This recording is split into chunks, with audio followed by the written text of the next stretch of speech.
Praise the Lord. I bring greetings to all.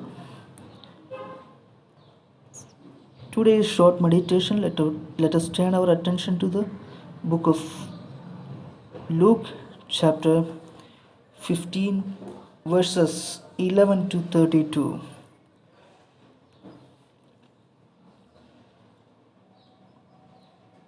Here we can see a parable. Luke chapter 15, verses 1 to 32, we could see the gospel for the lost. Here we can see three parables are written here. Today we are going to deal with the third parable, which is talking about the prodigal son. The Pharisees and teachers of the law criticized Jesus for associating with social outcasts, people like the tax collectors and sinners who flocked to him. As he so often did, Jesus responded to their criticism by telling them three parables. All three dwell on the theme of losing and finding and the joy of finding something that was lost.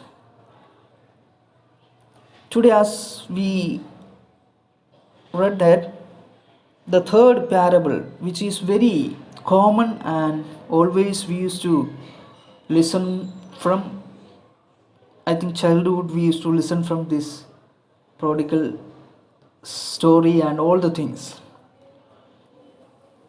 Here we could see that in the third parable, which is commonly known as the parable of the prodigal son, the main character is a compassionate father who illustrates the character of God.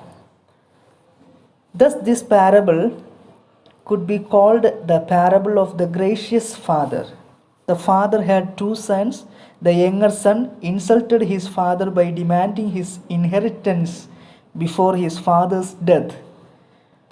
That was the thing we could see from this story, and what the father was did.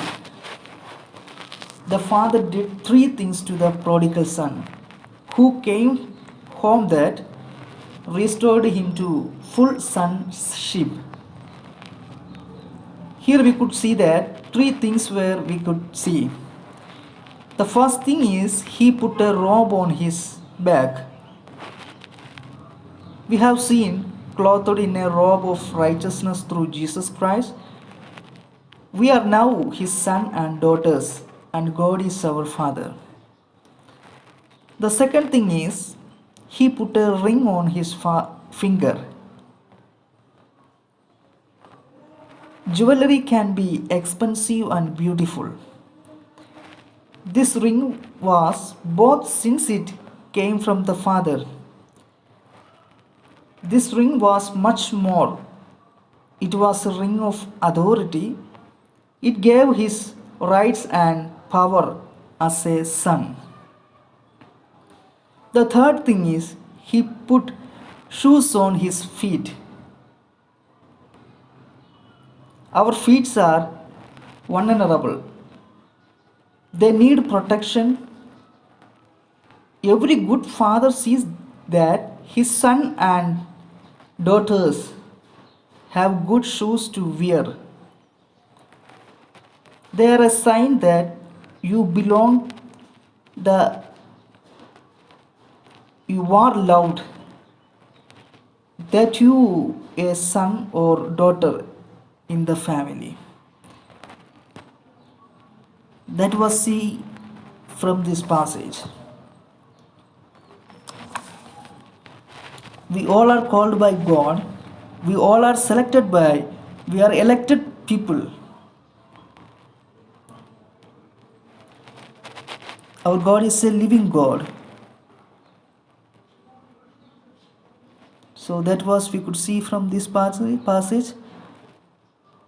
May the good God bless you, all of you, through these verses.